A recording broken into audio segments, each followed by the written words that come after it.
we have an issue in parts of the Muslim world whereby our discourse is very limited, it's very narrow, binary, partial. When we want to study a particular topic, we take a handful of hadith only, or sometimes one hadith. And sometimes, and I have examples, part of a hadith, and we build upon it a worldview and a manhaj, something we call towards. It becomes part of our identity. And we say, hold on a minute. In order to put forward a full Islamic philosophy, a complete Islamic theory, Nadariya Islamiyya Mutakamila, you have to scout the entire tradition. All of the sources, not just one or two or a handful, ya habibi. And then on the basis of that, you form an Islamic opinion on a topic.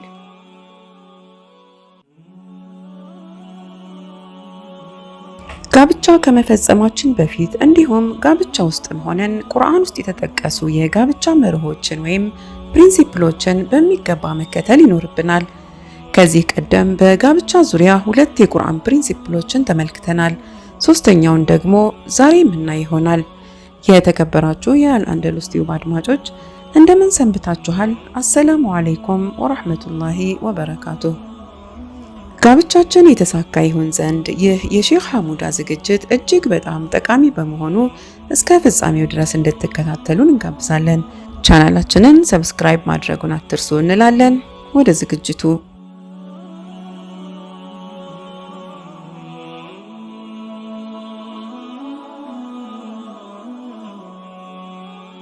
ጋብቻን አስመልክቶ የተጠቀሰው ሶስተኛው ቁርአናዊ መርህ ወይም ፕሪንሲፕል ሱረቱ ኑር ውስጥ ይገኛል። ይህ አንቀጽ ሷሊህ የሆኑና ያላገቡ ወንዶችና ሴቶችን በትዳር እንድናጣምራቸውና ኒካህ እንድናስርላቸው የሚያዘን ሲሆን ተጋቢዎቹ ድሃ ቢሆኑ እንኳ አላህ Subhanahu Wa Ta'ala ሀብታም እንደሚያደርጋቸው ቃል የገባበት ነው። وأنكحوا الأيام منكم والصالحين من عبادكم وإمائكم إن يكونوا فقراء يغنيهم الله من فضله والله واسع عليم النور 32 እዚህ አንቀጽ ላይ በተለይም ትኩረት ማድረግ የሚኖርብን ቃል والصالحين من عبادكم وإمائكم የሚለው ላይ ነው። ሷሊህ የሆኑትን አጋቧቸው ነው የሚለው አላህ። ኸይረኞች በጎ የሚሰሩትን ኢማን ያላቸውን ማለት ነው። ጋብቻ ከመነሻው በጥንቃቄ ካልተከናወነ ከበስተኋላ ሊከሰቱ የሚችሉ ብዙ ችግሮች ይኖራሉ። አንድ ሰው ፍቅርን ብቻ መሰረት አድርጎ ጋብቻን ሊመሰርት ይችላል። አፈቀርኩ ብሎ ሊያገባ ይችላል። በፍቅር ተጠምዶና ታውሮ ምንም ጥናት ሳያደርጉ ጋብቻን መመስረትም አግባብ አይደለም። ያ የመጀመሪያው ፍቅር ኋላ ላይ መቀነሱ አይቀርም። መጀመሪያ ላይ የነበረው አድናቆትና ሙገሳ እንዲሁም የፍቅር ቃላት ኋላ ላይ ላይገኙ ይችላሉ። ከዚያም ጋብቻው አደጋ ላይ ይወድቃል ማለት ነው። ጋብቻው ጠንካራ መሰረት ላይ የተገነባ ከሆነ ግን ዘላቂ ሊሆን ይችላል። ሁለቱ ተጋቢዎች ተመሳሳይ ዓላማና ጎል ሊኖራቸው ይገባል። ሁለቱ ተጋቢዎች ሊጋሯቸው የሚችሏቸው የወደፊት እቅዶች ያስፈልጋሉ። ይህም ከጋብቻው በፊት በሁለት ተጋቢዎች መካከል በሚደረግ ውይይት ውስጥ ሊረጋገጥ ይችላል። ይህ የቁርአን አንቀጽ የሚናገረው ኢማን ስላላቸውና ሷሊህ ስለሆኑ ሁለት ተጋቢዎች ነው። ሷሊሆች ሲጋቡ ድሆች ቢሆኑ እንኳ አላህ Subhanahu Wa Ta'ala ሀብታም እንደሚያደርጋቸውና ተብቃቅተው መኖር እንደሚያስችላቸው በቁርአን ተነግሮናል። ጋብቻ በተለያዩ መሰናክሎችና ፈተናዎች የተሟላ የእድሜ ልክ ጉዞ ነው።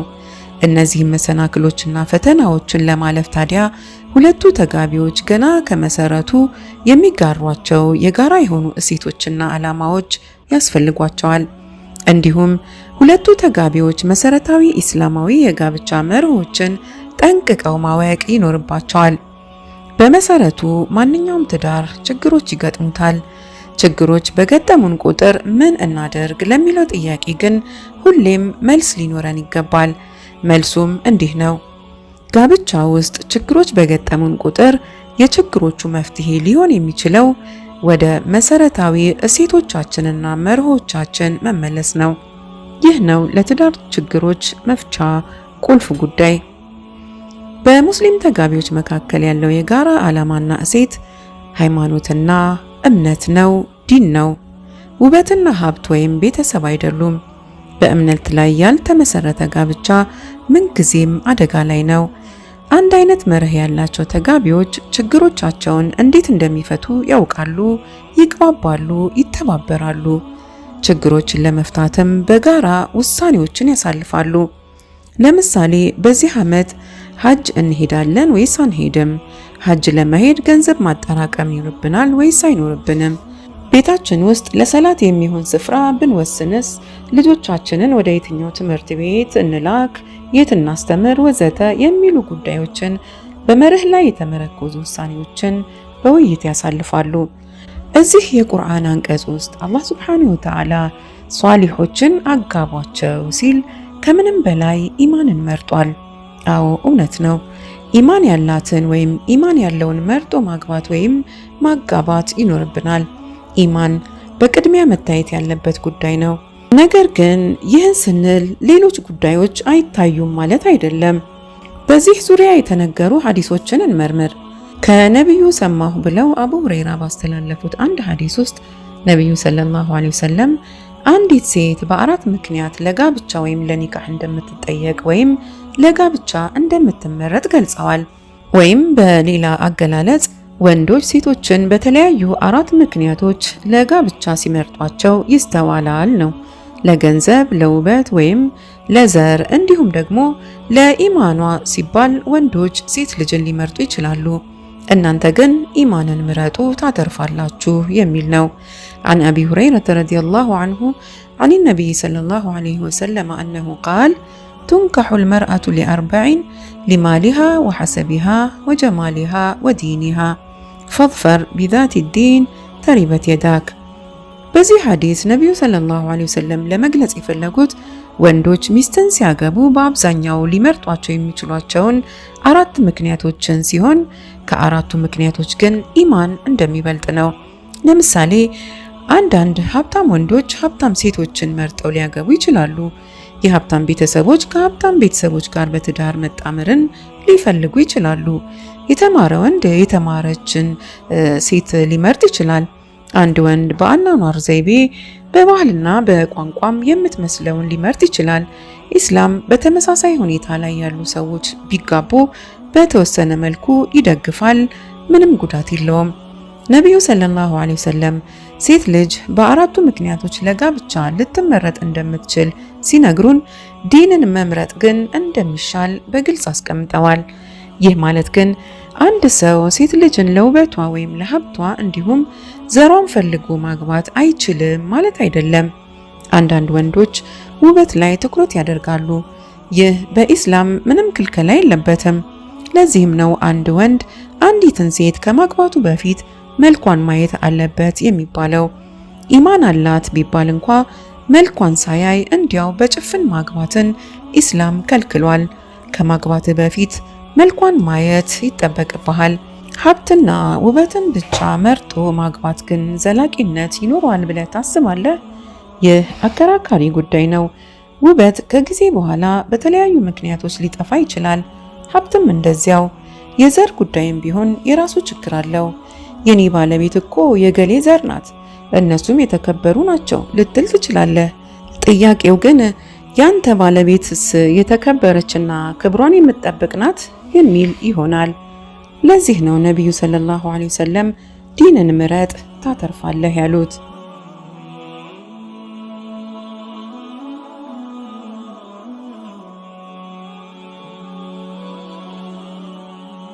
አዎ ከምንም በላይ ዲን ይበልጣል። ዲን ያለውን ለማግባት መሽቀዳደም ያስፈልጋል። ሙስሊም ወንድም ሆነ ሙስሊም ሴት ኢማን ያላትን ወይም ኢማን ያለውን የትዳር አጋር ለማግኘት መፍጠን ይኖርባቸዋል። እነዚህን አራቱን የትዳር መመዘኛዎች በዝርዝር ጻፍ ብትባል ከላይ ማስቀመጥ የሚኖርብህ ዲንና ኢማንን ሲሆን ሌሎቹን ከስር መጻፍ ይኖርብሃል። ነቢዩ ሰለላሁ ዐለይሂ ወሰለም የተናገሩትን አንድ ሐዲስ እንመልከት። ኢዛ ኸጠበ ኢለይኩም መን ተርደውነ ዲነሁ ወኹሉቀሁ ፈዘዊጁህ ኢላ ተፍዐሉ ተኩን ፊትነቱን ፊል አርዲ ወፈሳዱን ዐሪድ። የምትወዱት አይነት ጥሩ ባህሪና ዲን ያለው ወንድ ሴት ልጃችሁን ለጋብቻ ሲጠይቃችሁ እምቢ አትበሉት፣ ዳሩለት። ይህ ካልሆነ ግን ምድር ላይ ትልቅ ፈሳድና ኮራፕሽን ይነግሳል ይላሉ ነቢዩ ሰለላሁ ዐለይሂ ወሰለም። ይህን ጉዳይ ሰፋ አድርገን እንደ ማህበረሰብ እንመልከተው። ለምሳሌ አንድ ማህበረሰብ ውስጥ እንዲህ አይነት ጥሩ ባህሪና ዲን ያላቸው ሰዎች ሴት ልጆችን ለትዳር ሲጠይቁ ማህበረሰቡ እነሱን የሚያገልና የማይድራቸው ከሆነ ይህ አስተሳሰብ ህዝቡ ዘንድ ከተንሰራፋ ይህ በራሱ ለዚያ ማህበረሰብ የውድቀት ምክንያት ሊሆን ይችላል ማለት ነው። ቀደም ሲል የጠቀስናቸውን ሁለት ሐዲሶች ስንመለከት ነቢዩ ሰለላሁ ዐለይሂ ወሰለም ስለ ወንድና ስለ ሴት ባህሪ ሲናገሩ የተለያዩ ቃላትን ተጠቅመዋል። ስለ ሴቷ ሲናገሩ ዲኗን ምረጡ ያሉ ሲሆን ስለ ወንዱ ሲናገሩ ግን ዲኑንና ሁሉቁን ተመልከቱ ብለዋል። ማለትም ኢማን ያለውና ጥሩ ባህሪ ያለው ሊሆን ይገባል ማለት ነው። ባል ስለ መምረጥ ሲናገሩ ጸባይና ባህሪውም የሚወደድ መሆን እንዳለበት ተናግረዋል። ለምን ይሆን? በእርግጥ ጥሩ ባህሪ ለሴትም ሆነ ለወንድ የሚፈለግ ነው። ነገር ግን ጥሩ ባህሪ ለባል ሲሆን እጅግ አስፈላጊ ነው። በትዳር ውስጥ ባሎች አስተዳዳሪዎች ናቸው። በዚህ ምክንያት ጥሩ ስነ ምግባርና መልካም ባህሪን ካልተላበሱ ሚስቶቻቸውንና ሴት ልጆቻቸውን ሊጨቁኑ ይችላሉ። በዚህ ምክንያት ነው እንግዲህ ነቢዩ ሰለላሁ ዐለይሂ ወሰለም አንድ ወንድ ሴት ልጃቸውን ለጋብቻ ሲጠይቃቸው ዲኑንና ባህሪውን የምትወዱለት ከሆነ ዳሩት ያሉት። አንድ ባል ከዲኑ በተጨማሪ ጥሩ ስነ ምግባር እንዲሁም መልካም ባህሪ ሊኖረው ይገባል።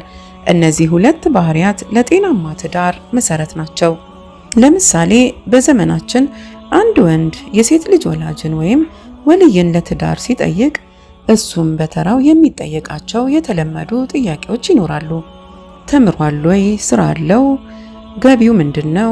በእርግጥ እነዚህ ጥያቄዎች አግባብነት ያላቸው ጥያቄዎች ናቸው። በዚህ ዙሪያ በዘመናችን ሊከሰቱ የሚችሉ የተለያዩ ሁኔታዎችን እንመልከት እንበልና ለነዚህ ጥያቄዎች እሱ የሚመልሰው መልስ እንዲህ ቢሆንስ? አዎ መማር ተምሬያለሁ፣ ስራም እየፈለግኩ ነው። ያው የኢኮኖሚውን ሁኔታ እንደምታውቁት ነው፣ ብዙ ችግሮች አሉ። ነገር ግን ስራ ለማግኘት እየሞከርኩ ነው። ያው ስራም ማግኘት አይቀርም የሚል ምላሽ ቢሰጥ ብለን እናስብ። የሴቷ ቤተሰቦች መልስ ምን ሊሆን ይችላል? በል አሁን ወደ ቤት ሄድ፣ ተመልሰህ እንዳትመጣ የሚል አይመስላችሁም? ምንም ስራ የለውማ።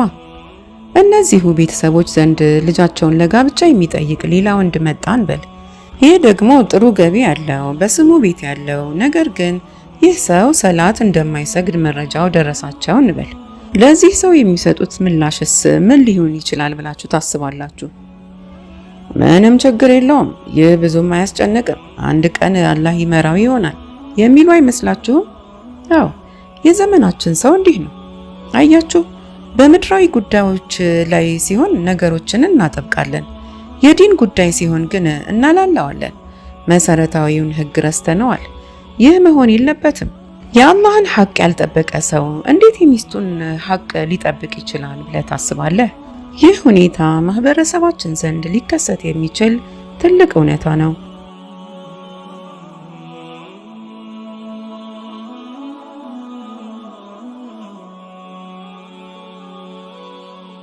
ማህበረሰባችን ዘንድ የሚስተዋለው ሌላው ችግር ደግሞ በጥድፊያ የሚከናወን ጋብቻ ነው። የችኮላ ትዳር ልንለው እንችላለን። አዎ አንዳንድ ወጣቶች ፍቅር ይዞኛል በሚል ምክንያት በድንገት ማግባት አለብኝ ብለው ይወስናሉ። እነዚህ ወጣቶች አሁን ማግባታቸውን እንጂ ለወደፊቱ የትዳር ህይወታቸው ምን ሊመስል እንደሚችል ማሰብ አይፈልጉም። እንደዚህ አይነት ወጣቶችን በምን መልኩ ልንረዳቸው እንችላለን? የወደፊት ህይወታቸውስ ላይ ምን ሊከሰት ይችላል? ከጋብቻ በፊት ትክክለኛ ጥያቄዎችን አልጠየቁም። ምንም አይነት ምክርን አልፈለጉም። ሰላተል ኢስቲኻራም አልሰገዱም። የጀርባ ጥናትም አላደረጉም። የወደፊት እቅድም የላቸውም። ዲኑ ስለ ጋብቻ ምን ይላል? ቁርአኑ ምን ይላል? አላጠኑም፣ አልፈተሹም። ሐራም ላይ ላለመውደቅ ብቻ አሁን ማግባት አለብኝ ብለው ወስነዋል። ሐራም ላይ ላለመውደቅ ወደ ጋብቻ መሄዱ መልካም ነገር ሆኖ ሳለ ቅድመ ጋብቻ ላይ ግን አስፈላጊ የሚባሉ ዝግጅቶች አልተደረጉም። ይህ ግለሰብ ትንሽ መረጋጋት ያንሰዋል። ግለሰቡ አሁን ራሱን ተከላክሎ ሊሆን ይችላል። ነገር ግን ከ10 ወይም ከ15 ዓመታት በኋላ ለሚከሰቱ ችግሮች ግን ከወዲሁ መከላከያን አላበጀም። በተለይም ተተኪ ልጆቹን አስመልክቶ ምንም ያቀደው ነገር የለም። ልጆቹን በትክክል የምታሳድግ አይነት እናት ነው የመረጠው። ያጠያይቃል። በእንደዚህ አይነት ጥድፊያ የተጋቡ ጥንዶች በጊዜ ሂደት ከሁለቱ አንዱ ወደ ዲኑ ውስጥ ጠለቅ ብሎ መግባቱ አይቀርም። ምክንያቱም ኢስላም ምንጊዜም ውብ ነውና ባል ወይም ሚስት አንዳቸው ቀድመው ወደ ዲኑ ጠለቅ ብለው ይገባሉ። በዚህን ጊዜ አንደኛው ላይመቸው ይችላል፣ በመካከላቸውም ክፍተት ይፈጠራል። ይህ ለምን ሆነ? ምክንያቱም አንዱ የቁርአን መርህ ወይም ፕሪንሲፕል ተግባራዊ አልተደረገም፣ ኢማን አልታየም። ወሷሊሒነ ሚን ዒባዲኩም ወኢማኢኩም፣ ሳሊሕ የሆኑትንና ያላገቡ ወንድና ሴቶችን በትዳር አጣምሯቸው ነው የተባለው። አዎ ስታገባ ሳሊሑን መርጠህ አግባ፣ ስታገቢ ሳሊሑን መርጠሽ አግቢ፣ ወይም ሳሊሖችን አጋቧቸው። በችኮላና በጥድፊያ የሚፈጸሙ ጋብቻዎች ውስጥ ትክክለኛ ጥያቄዎች አይጠየቁም። የጋራ ዓላማና ግቦችም ስለማይኖሩ ጥንዶቹ ሁለቱም የግላቸውን ዓላማ ለማስፈጸም ይሯሯጣሉ ማለት ነው። ይህን መሰሉ የጥድፊያ ጋብቻ ዘላቂነቱም አጠያያቂ ይሆናል። ወደ ጋብቻ ከመግባትህ በፊት ለጋብቻ ጥሩ አመለካከት እንዳለህ እርግጠኛ ሁን። ትክክለኛ ጥያቄዎችንም ጠይቅ። የራስህን ምርምርና ፍተሻም አድርግ፣ አጥና። የሚያጣድፉ ሁኔታዎች ውስጥ አለመሆንህን እርግጠኛ ሁን። ተረጋግተህ ማሰብና መወሰን የምትችልበትን ጊዜ ለራስህ መስጠት ይኖርብሃል። ወደ ቀጣዩ መርህ ከመሄዳችን በፊት አንድ አስፈላጊ ጉዳይን እናንሳ። ሷሊህ ወንድና ሷሊህ ሴት ምን ይመስላሉ የሚለውን እንመልከት። በሚያሳዝን መልኩ በተለይም ወጣቶች የሚመለከቱት ላዩን ብቻ ነው። አንድ ጥያቄን እንጠይቅህ። ሳሊህ ሴት ምን አይነት ሴት ናት? ምናልባት ያንተ መልስ ሊሆን የሚችለው ሙሉ ለሙሉ ሰውነቷን የተሸፈነችና ኒቃብ የለበሰች ሴት ናት፣ ይህች ናት እኔ የምመኛት ልትል ትችላለህ። እዚህ ጋር ቆም ብለን ማሰብ ይኖርብናል። በእርግጥ ሂጃብና ኒቃብ የዲኑ አካል ናቸው። ይህ የታወቀ ጉዳይ ነው። ሳሊህ ሴት በዚህ ብቻ ነው የምትታወቀው ካልክ ግን ተሳስተሃል። ምክንያቱም ከሂጃቡ ጀርባ ምን አለ ለሚሉት ጥያቄዎች ምላሽ የለህም። ምናልባት ይህች በሂጃብ አምራና ተውባ የምትታይህ ሴት ወረኛና ሐሜተኛ ብትሆንስ? አንዱን ከሌላው የምታጣላ፣ በቤተሰቦች መካከል ፊትና የምትፈጠር ብትሆንስ? ውሸታም ብትሆንስ?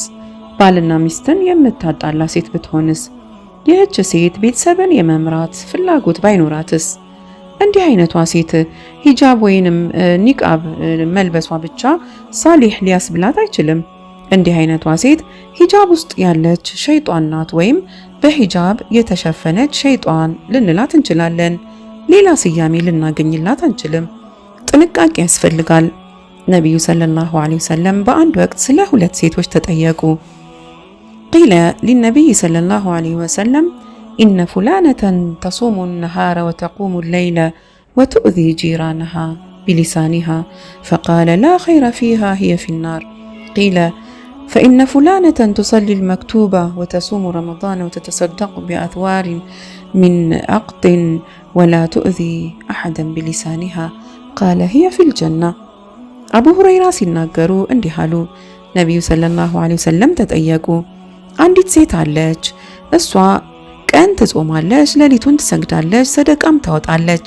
ነገር ግን በምላሷ ጎረቤቶቿን ታስቸግራለች። የእሷን ጉዳይ እንዴት ያዩታል በማለት ጠየቋቸው። ነቢዩ ሲመልሱ ይህች ሴት ምንም ኸይር የላትም፣ እሷም የእሳት ናት አሉ። አሁንም ተጠየቁ። ሌላ ሴት ደግሞ አለች። ፈርድ ሰላቶቿን ትሰግዳለች፣ ረመዳኗን ትጾማለች፣ የአቅሟንም ያህል ትንሽም ቢሆን ሰደቃ ትሰጣለች። ነገር ግን በምላሷ ማንንም አዛ አታደርግም አሏቸው። እሳቸውም ሲመልሱ ይህች ሴት የጀነት ናት በማለት ተናግረዋል። ሷሊህ ሴት ታዲያ ምን አይነት ናት? ጥሩ ባህሪ ያላትና ሂጃቧንም ያሟላች ከተገኘች በኒዕማ ላይ ኒዕማ ነው። ሷሊህነት ግን በብዙ መልኩ የሚታይ ጉዳይ መሆኑን ለማመላከት ነው። ሷሊህነት ከሰዎች ጋር በጥሩ መኗኗርን፣ ሰዎችን በምላስ አለመጉዳትን፣ በራስህ እንጂ በሌሎች ሰዎች ጉዳይ ጊዜህን አለማባከንን እንዲሁም የቀልብ ንጽህናን ሁሉ ያካትታል። ሷሊህ ወንድስ ምን አይነት ነው?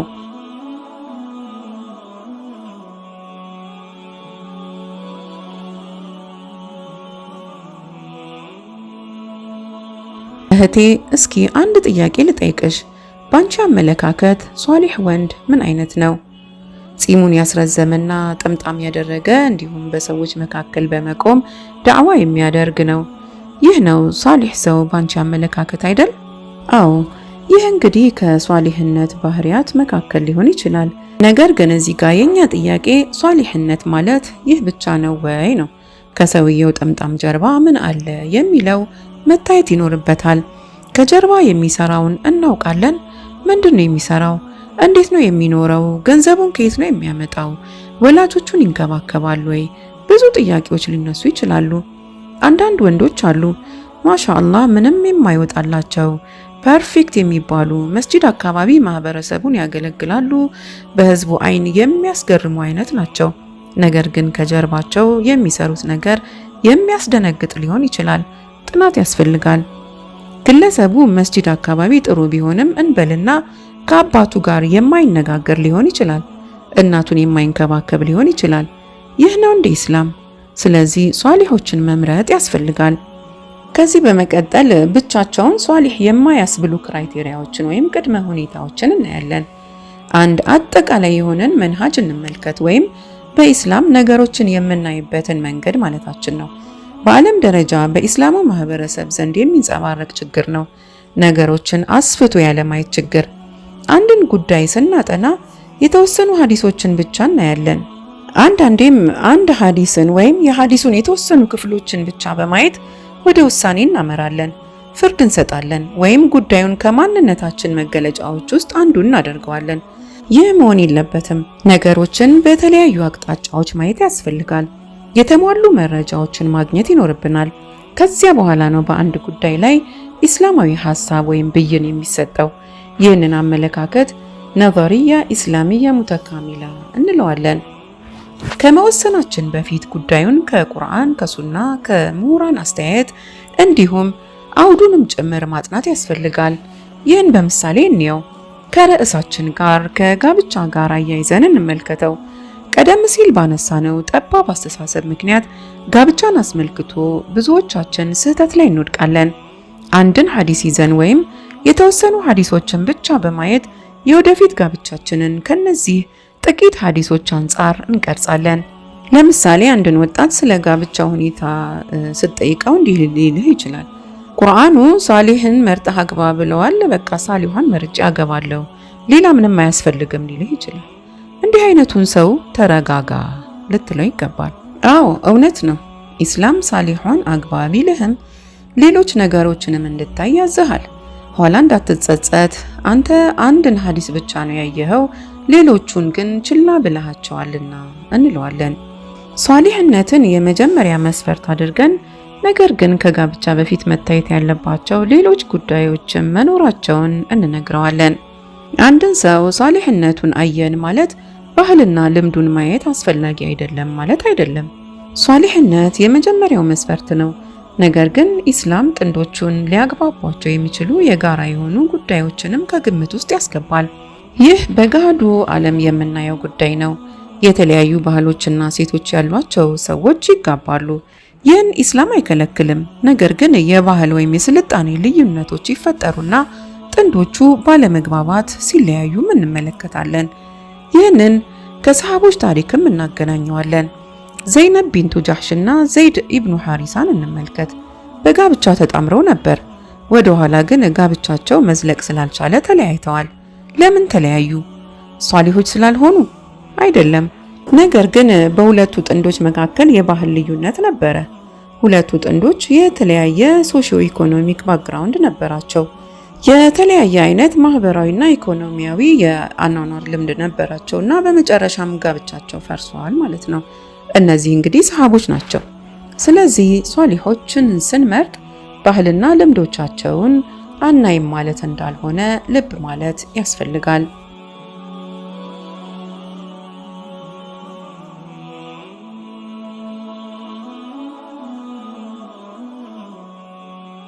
ሌላውን ነጥብ እናንሳ። ሷሊህ ባል ሲመረጥ በህይወቱ ያጋጠሙትን ዱንያዊ ከፍታዎችንና ውድቀቶችን አናይም ማለት አይደለም። ለምሳሌ አንዲት እህታችን አንድን ሷሊህ ወንድ ለማግባት ወሰነች እንበል። ምንድነው የሚሰራው? በምንድነው የሚተዳደረው ስንላት ምንም አይሰራም፣ ስራም የለውም፣ ነገር ግን ሷሊህ ነው፣ እውቀቱ ሰላቱ የሚገርም ነው ትላለች። እዚህ ጋር ቆም ብሎ ማሰብ ያስፈልጋል። ሷሊሁን መርጠህ አግባ የሚልህ ይኸው ዲናችን፣ በሌላ በኩል ደግሞ ሚስት የሚያገባ ወንድ ገንዘብ ሊኖረው ይገባል ይልሃል። ገንዘብ ባይኖረው እንኳ ቢያንስ ገንዘብ የሚያስገኝለትን ሐላል ስራን ለመስራት ጥረት የሚያደርግ ሊሆን ይገባል። አብዛኛውን የቀኑን ክፍል ተኝቶ የሚውል ከሆነ ሷሊህ ቢሆንም ለትዳር አንመርጠውም። አንድ ሰው ከማግባቱ በፊት ቢያንስ ራሱን ወይም ቤተሰቡን ለመርዳት የሚጥር ሊሆን ይገባል።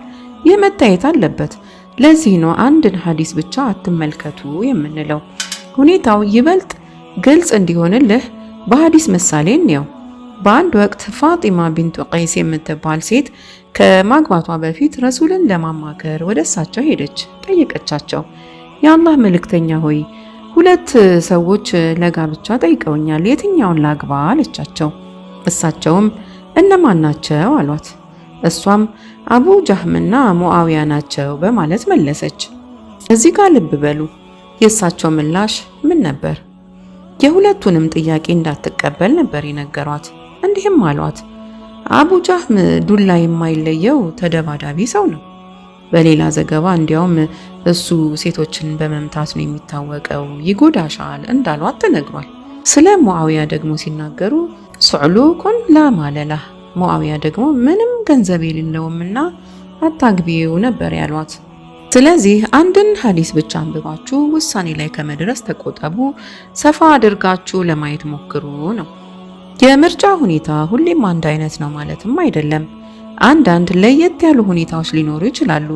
መመዘኛዎቻችንን እንደ ሁኔታው ልንቀንስ እንችላለን እንበልና አንዲት እድሜዋ የገፋን ሴት መመዘኛዎችን በሙሉ የሚያሟላ ሰው እስኪገኝ ድረስ ማቆየቱም አግባብ አይደለም። ሷሊህን ፍለጋ የአንዲትን እህታችንን ወይም ልጃችንን ጋብቻ ማራዘም አለብን ማለታችንም አይደለም። ለምሳሌ አንድ አባት ሴት ልጁን ለመዳር በእሱ አመለካከት ሷሊህ የሚለውን ሰው እስኪያገኝ ድረስ እሷን ለጋብቻ የሚጠይቁ ሰዎችን በሙሉ ሊመልስ ይችላል። እዚህ ጋር ደግሞ ቆም ብለን ማሰብ ይኖርብናል። አባት ሆይ የልጅህን ሞራልና ዲን መጠበቅ ይኖርብሃል። ልጅህ ሳታገባ መቆየቷን በራሱ ችግር ፈጣሪ ሲሆን ዲኗንም ለመጠበቅና ሐራም ላይ እንዳትወድቅ ደግሞ ማግባት ይኖርባታል እንለዋለን። ስለዚህ ውሳኔ ላይ የምንደርሰው እንደ ሁኔታው ነው። ለምሳሌ አባት ሴት ልጅን የሚድረው በሱናው መሰረት ጺሙን ላሳደገ ወንድ ነው እንበል። ነገር ግን ጺሙን የማያሳድግ ወንድ መጣ። ወይም ሌላ አንድ ሰው ሰላቱን ይሰግዳል፣ ነገር ግን ሁሌ መስጂድ እየሄደ መስገዱ ላይ ሰነፍ ነው። እነዚህን ምክንያቶች በማየት አይከልክለው ነው። ሌሎች ጥሩ ባህሪያቶቹን ማየት ይኖርበታል። አለበለዚያ ሴት ልጁ ሳታገባ መቅረቷ ነው። በተለይም የሴቷ እድሜ እየገፋ ከሄደ መመዘኛዎቻችንን መቀነስ ይጠበቅብናል። አንድን ሰው ለጋብቻ ስንመርጥ አንድ አቅጣጫ ብቻ አንከተል። ዲን ሰፊ ነው፣ ብዙ ጉዳዮችን ማየት እንችላለን። ባልና ሚስት መመጣጠን፣ መመቻቸት ይኖርባቸዋል እንበልና አንዲት ሴት ሷሊህ ናት፣ ነገር ግን ባሏን ወይም ትዳሯን አትወድም። ምን ትላለህ? ወይም አንድ ሰው ሚስቴ ሷሊህ ናት ግን አትወደኝም፣ ነገር ግን ችግር የለውም ሰላቷ ላይ ጠንካራ ናት ማሻአላ ቢልህ ምን ትላለህ? ይህን ሲሰማ እንዲህ የሚልም አይጠፋም። ካልወደደችኝ ሰላቷ ምን ያደርግልኛል? ጠዋት ከእንቅልፌ ስነሳ እንዴት አደርክ ብላ ፈገግታዋን ካላሳየችኝ ሰላቷ ለራሷ ነው የሚል ይኖራል። አትፍረዱበት። ምክንያቱም እንዲህም የሚል ሐዲስ አለ፣ ኸይሩ ኒሳኢኩም አልወዱድ አልወሉድ አልሙዋቲያ አልሙዋሲያ ኢተተቀይነ አላህ ወሸሩ ኒሳኢኩም አልሙተበርጃት አልሙተኸይላት ወሁነ አልሙናፊቃት ላ የድኹልነ አልጀነተ ሚንሁነ ኢላ ሚስለ አልጉራብ አልአዕሰም። ከሚስቶቻችሁ መካከል የተሻሉ የሚባሉት በፍቅር የተሞሉ ልጆችን የሚወልዱ ከእናንተም ጋር የሚስማሙና የሚግባቡ እንዲሁም ለእናንተ ደግሞ ምቾትን የሚሰጧችሁና አላህን የሚፈሩ ናቸው ይላል ሐዲሱ። ይህ ማለት አንዲት ሴት እነዚህ ባህሪያት ካሏት ምርጥ ናት ነው። ካልሆነች ግን እርኩስ ናት ማለት አይደለም።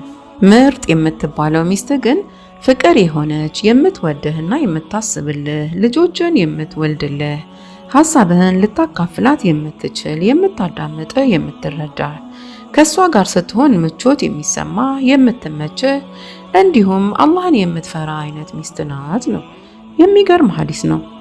ከዚህ ሐዲስ የምንረዳው ለባሏ ማሰቧ መጠንቀቋ ራሱ የዲኑ አካል ነው። የሷሊህነቷ አንዱ ክፍል ነው። መስገዷን ብቻ ማየት የለብንም ነው። አሁን ጉዳዩ ግልጽ የሆነልን ይመስላል። እነዚህ ባህሪያት ከሷሊህነት ባህሪ ውስጥ የሚካተቱ እንጂ ከዚያ ውጭ ልናደርጋቸው የሚገባ አይደሉም ለማለት ነው። ወአንኪሑል አያማ ሚንኩም ወሷሊሒነ ሚን ዒባዲኩም ወኢማኢኩም።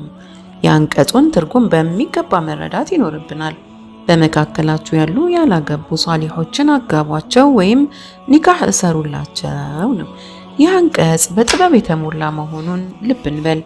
ወደ ማጠቃለያው ስንሄድ እንግዲህ እንዴት ነው ሷሊሑን ወይም ሷሊሖን ሚስት የማገኘው የሚለውን ጥያቄ በአጭሩ ስንመልሰው ወይም ጠቅለል ስናደርገው 3 ነገሮችን እንጠቁማለን። አንደኛ ዱዓ ነው። ጋብቻን አስመልክቶ የሚደረግ ዱዓ አለ። አንድ ሰው ይህንን ዱዓ በየቂን አምኖበት ካደረገው ሷሊሕ የሆነችዋን ተጣማሪውን ይሰጠዋል። ያገባ ሰው ይህን ዱዓ ቢያደርግ ደግሞ ጋብቻው ያማረና ይበልጥ የደመቀ እንዲሆን ያደርግለታል። ይህ ዱዓ ሱረቱል ፉርቃን ውስጥ ይገኛል። ወለዚነ የቁሉነ ረበና ሀብለና ሚን አዝዋጅና ወዙርያቲና ቁረተ አዕዩኒን ወጀዐልና ሊልሙተቂነ ኢማማ። አልፉርቃን 74 ጌታችን ሆይ የአይናችን ማረፊያ የሆኑ ሚስቶችንና ዝርያዎችን ስጠን፣ እኛንም አላህን ለሚፈሩ ሰዎች ምሳሌ አድርገን የሚል ነው። ሁሌም ዱዓ በምታደርጉበት ጊዜ ይህን ዱዓ አትርሱት። በጣም ትልቅ ዱዓ ነው። ቁረቱ አይን ማለት ምን ማለት ነው? የአይን ማረፊያ፣ ስናየው የሚያስደስተን፣ አይናችን የሚረጋበት፣ በማየታችን የምንደሰትበት፣ ሌላን ማየት እንኳን የማንከጅልበት ማለት ነው ቁረቱ አይን። ባሎች ለሚስቶቻቸው፣ ሚስቶች ለባሎቻቸው፣ ልጆች ለወላጆቻቸው ቁረቱ አይን ሊሆኑ ይችላሉ። ከዚህ በላይ ምን አለ? ከቤተሰቦችህ ማለትም ከሚስትህና ከልጆችህ ጋር ከተመቻቸህና ደስተኛ ከሆንክ እንዲሁም አላህን ለሚፈሩ ሰዎች ምሳሌ ከሆንክ ምን ጎደለህ? ይህን ዱዓ ሁሌም የምናደርገው ረበና ሀብለና ሚን አዝዋጅና ወዙርያቲና ቁረተ አዕዩኒን ወጀዐልና ሊልሙተቂነ ኢማማ አሚን። እዚህ ጋር አላህን መፍራትና የቤተሰብ ደስታ እንዴት እንደተያያዙም ልብ በሉ። በትዳር ግንኙነታችን ውስጥ ሁሌም አላህን እንፍራ። ሁለተኛው ኢስቲኻራ መስገድ ነው። 2 ረክዓ ሰላተል ኢስቲኻራ በመስገድ አላህን ማማከር፣ ኸይሬን ምረጥልኝ ብሎ መለመን። ደጋግመን እንስገደው። የግድ መናም ወይም ህልም ማየት አይጠበቅብህም። ልብህም ውስጥ ሊሰማህ ወይም ምንም ላይሰማህ ይችላል። ደጋግመህ ግን ስገደው። ከዚያ በኋላ ወስን። ውሳኔህም ኢንሻአላህ ኸይር ይሆናል። በአንድ ወቅት ዘይነብ ቢንቱ ጃሕሽን ነቢዩ ሰለላሁ ዐለይሂ ወሰለም ለጋብቻ ሊጠይቋት እሷ ዘንድ ሰው ይልካሉ። ዘይነብ ምንም እንኳ ጥያቄው የመጣው ከረሱል ሰለላሁ ዐለይሂ ወሰለም ቢሆንም ወዲያውኑ እሺ አላለችም። ምን አለች? ማ አነ ቢሷኒዓቲን ሸይአን ሐታ ወአሚረ ረቢ፣ እኔ ጌታዬን ሳላማክር ምንም አይነት ነገር አላደርግም በማለት ኢስቲኻራዋን ለመስገድ ወደ መስጂድ ነበር ያመራችው። ኢስቲኻራዋን ከሰገደች በኋላ ፈቃደኛነቷን ገልጻለች። አስቡት፣ የጠየቋት ነብዩ ናቸው። ለምን ወዲያው እሺ አላለችም ልንል እንችላለን። እሷ እሺ ያለችው ግን ከኢስቲኻራ በኋላ ዱዓ ካደረገችና አላህን ካማከረች በኋላ ነበር። የኢስቲኻራን ጥቅም ከዚህ ሐዲስ በላይ የሚያስረዳን የለም። ሶስተኛው ደግሞ ኮንሰልቴሽን ወይም ማማከር ነው። አንደኛው ዱዓ ነው ብለናል። ሁለተኛው ኢስቲኻራ ነው። ሶስተኛው ደግሞ ማማከር ነው። የጋብቻ አማካሪዎች ዘንድ መሄድ ይቻላል። ኦንላይን ሊኖር ይችላል። ነገር ግን ይህ ብዙም አይመከርም። ምንጫቸው ያልታወቁ የኦንላይን ስርጭቶች ብዙ ከመሆናቸው አንጻር ነው ይህን የምንለው። ነገር ግን ከታዋቂ ምንጮች ከሆነ ችግር የለውም። ስለ ጋብቻ ለማወቅ ሞክሩ። ይህ የማማከሩ ሂደት የምታገቡትን ሰው ከማየታችሁ በፊት ወይም ከመምረጣችሁ በፊት ቢሆን ይመረጣል። ስለ ጋብቻ በሚገባ አውቃችሁ ነው ወደ መረጣው መሄድ ያለባችሁ። ስለዚህ የጋብቻ አማካሪዎችን ምክር አስቀድሙ። ወላሁ አለም።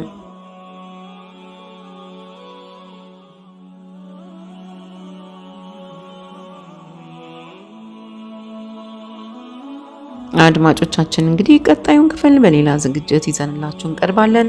ቻናላችንን ሰብስክራይብ ማድረግ አትርሱ። ወሰላሙ አለይኩም ወራህመቱላሂ ወበረካቱ።